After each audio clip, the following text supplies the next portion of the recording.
tous. Aujourd'hui un peu d'air frais qui sent bon la campagne avec la grande peintre animalière Rosa Bonheur.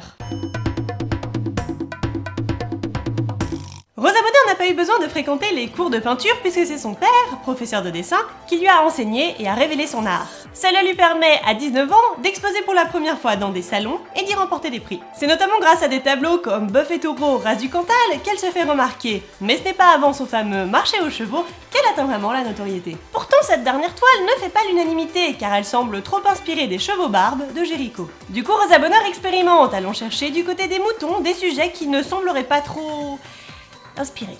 Mais les bestiaux qu'elle préfère peindre, et ceux qui lui valent le plus d'admiration, restent les bovidés. Incarnation même de la force tranquille, elle excelle dans la représentation de leurs robes et de leur inébranlable présence. Comme quoi le talent est tout ce dont on a besoin pour faire, même d'une vache, un animal resplendissant.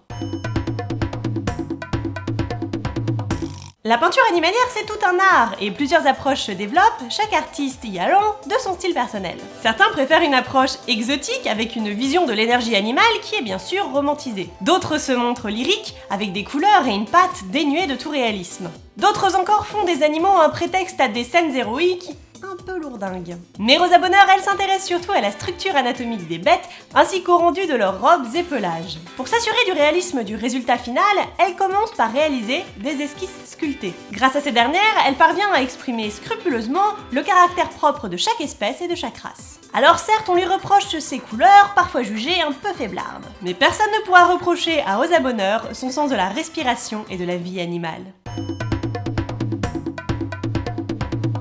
Dans la tradition du genre animalier, Rosa Bonheur illustre à la perfection le réalisme à la française des années 1860, où respire la sympathie et l'émotion avant le motif. Du coup, heureusement pour elle, elle ne peignait pas des fleurs, parce que quand on est une femme et qu'on fait primer l'émotion et le sentiment devant l'organisation des éléments, on voit son art se faire qualifier de naïf. Mais voilà, Rosa Bonheur, elle peint des bœufs, des taureaux, des chevaux en plein élan, ainsi que de puissants moutons, bref. Pas un truc de fillette tout ça. Tant et si bien que le journal L'Éclair écrit au sujet de son œuvre qu'elle a le rare et singulier privilège de ne soulever que des éloges dans tous les camps. Il est ajouté, c'est vraiment une peinture d'homme, nerveuse, solide et pleine de franchise. Comble de l'éloge, Théophile Gautier va dire d'elle, avec elle, pas besoin de galanterie, on peut vraiment la traiter en homme. Pour elle, la peinture c'est pas une variété de broderie au petit point. Alors, t'es contente Rosa ? T'es assez douée pour qu'on puisse te considérer comme un homme. Bon, heureusement, tout ce sexisme ne l'ébranle pas. Munie de son permis de travestissement pour pouvoir porter le pantalon, elle continue d'arpenter les marchés aux bestiaux et d'y peindre avec émotion et talent ces majestueux animaux.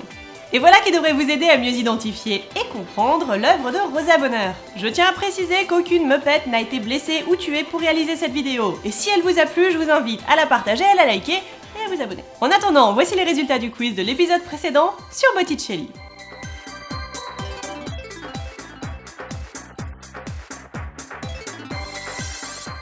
Et on enchaîne directement avec le quiz sur Rosa Bonheur. Essayez d'identifier laquelle de ces toiles elle a peinte.